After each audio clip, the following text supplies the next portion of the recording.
धारक स्वतःच्या हक्कासाठी इथं आलेले आहेत आणि महाराष्ट्र हॉकर फेडरेशन यांच्या माध्यमातून आपल्या हक्कासाठी आपण जे लढत आहात या लढ्यामध्ये आम्ही सर्वजण आपल्याबरोबर आहे, तुम्हाला पाठिंबा देतो हे सांगण्यासाठी आम्ही आलेलो आहोत।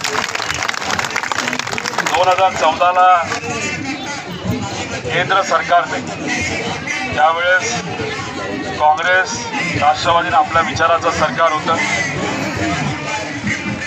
तुमच्या सगळ्यांच्या मागण्या मनामध्ये ठेवून आणि ह्या ज्या फेडरेशन असतात, ह्या ज्या तुमच्या संघटना आहेत, त्यांना सुद्धा त्यावेळेस विश्वासात घेतलं गेलं होतं।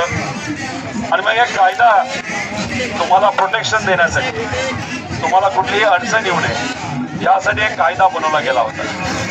आता पार्लमेंटमध्ये कायदा असाच बनवला जातो का? तर नाही। कायदा बनवत असताना जे सर्व हॉकर्स आहेत, टपरीधारक आहेत, विविध शहरातले विविध राज्यातले, त्यांना विश्वासात घेतलं जातं, त्याचा सर्वे केला जातो अधिकाऱ्यांच्या मदतीने असेल। तसंच अशा ज्या संघटना आहेत नॅशनल आणि स्टेट लेवलच्या, यांच्याशी बोललं जातं, त्यांना चर्चेमध्ये घेतलं जातं आणि मग चर्चा सगळी करून पार्लमेंटमध्ये या बाबतीत चर्चा विविध खासदार करतात। म्हणजे ही प्रक्रिया तशी छोटी नसते, ही प्रक्रिया तशी सोपी नसते, ही प्रक्रिया खूप मोठी असते, खूप महत्त्वाची असते। आणि ही सगळी प्रक्रिया तुमच्या सगळ्यांच्या हिताची, तुमच्या सगळ्यांच्या बाजूची पूर्ण करून त्यावेळेस काँग्रेस आणि राष्ट्रवादीने पार्लमेंटमध्ये एक कायदा तुम्हाला प्रोटेक्शन देण्यासाठी, तुम्हाला कुठली अडचण येऊ नये यासाठी आणला। दुर्दैवाने 2014ला सत्ता बदल झाला, कोणाची सत्ता आली आपल्या सर्वांना माहिती आहे। आणि ती सत्ता आल्यानंतर त्यांनी फक्त ठराविकच मोठमोठ्या श्रीमंत लोकांचा विचार केला आणि तुमच्या सगळ्यांचा विचार न करता तो कायदा जो राज्यामध्ये लागू व्हायला पाहिजे होता, तो दुर्दैवाने आपल्या महाराष्ट्रामध्ये लागू झाला नाही।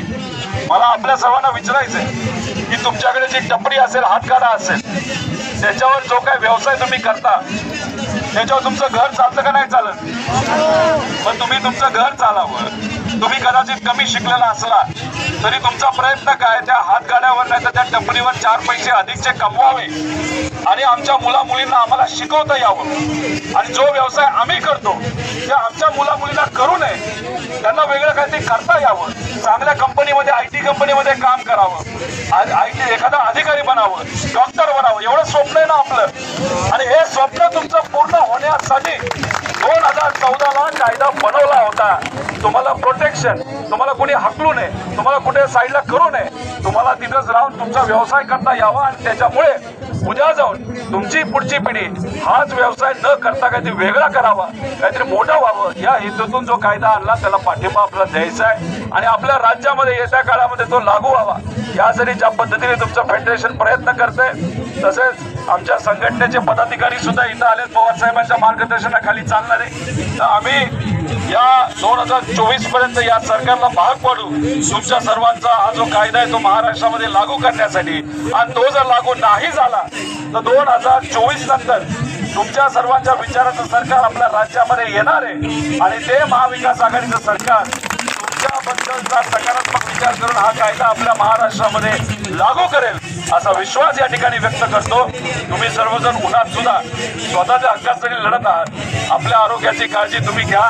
मी सगळ्या फेडरेशनला विनंती करतो, आमच्याकडनं जर तुम्हाला काय मदत लागली पाण्याची वगैरे तर नक्कीच इथं सांगा, आम्ही तुमच्या बरोबर आहोत। पण तुमचा हक्क आणि त्याच्यासाठी तुमचा लढा हा सगळ्यांसाठीच महत्वाचा आहे आणि या लढ्यातूनच प्रेरणा घेऊन आम्ही सुद्धा एका बलाढ्य शक्तीच्या विरोधात लढत आहोत।